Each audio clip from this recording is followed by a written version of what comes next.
The Chargers have been busy.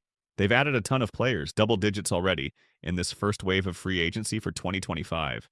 Joe Hortiz and the front office aren't messing around, but they're clearly not done yet, which is exciting to see. The cap hits are starting to come in now, and it's giving us a real good look at how the team's shaping up. And Joey Bosa's new contract is out now, and when I look at it, my first thought was maybe the Chargers made a mistake. Let's have a look at this. What's up, Chargers fans? Welcome to the NFL Playbook Chargers. If you're new here, don't forget to hit that subscribe button. This channel is all about breaking down everything you need to know about the Bolts. Honestly, it's no surprise that people are calling some of these signings bargains, top steals even, across the league. The numbers we're seeing show they're getting real value here, and that's huge for a team looking to build something solid without breaking the bank. Smart move so far, no doubt about it.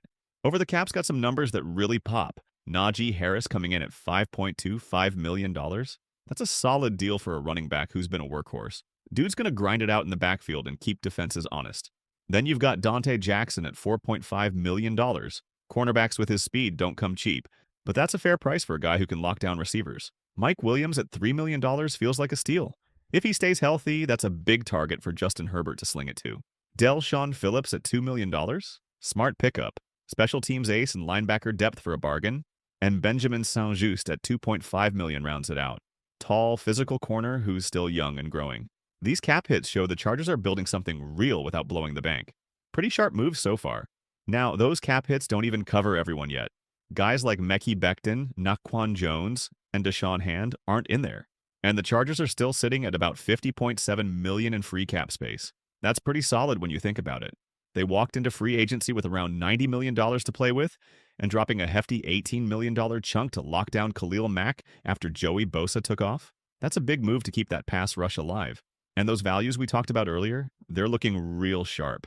Najee Harris is the kind of back who's always on the field. Tough, durable, and he's a perfect fit for Jim Harbaugh's run-heavy style. Donte Jackson's got a legit shot to start at corner. He's got the chops to compete right away. And Mike Williams? He's already got that chemistry with Herbert from their old days together. Plug him in as a starter and watch him eat. These deals are showing the Chargers know how to stretch a dollar and still stack talent.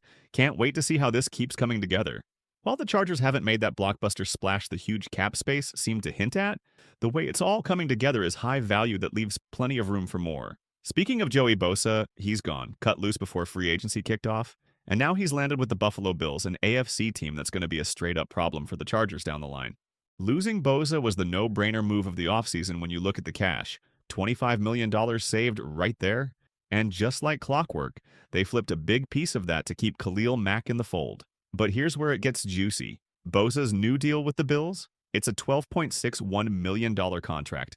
$12 million locked in, with some incentives that could bump it to just over $15 million. Buffalo played it smart. Five in the secondary. Void years to spread that signing bonus out. Illuminor, the block, and then they just buy him, and down he goes. Mack and a flag. Something like that together.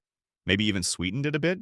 They've still got over $50 million in cap space, even after all these free agency waves. That kind of deal would have fit easy, void years or not.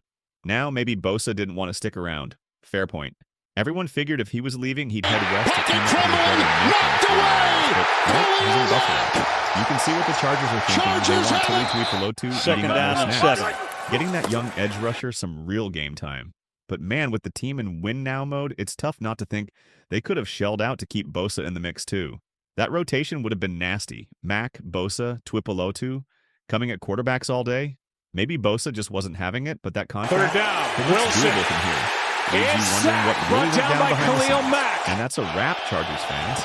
The team's been cooking in Tranquil free coming on a agency, blitz, and this stacking one's steals batted and into keeping the... cash to play with.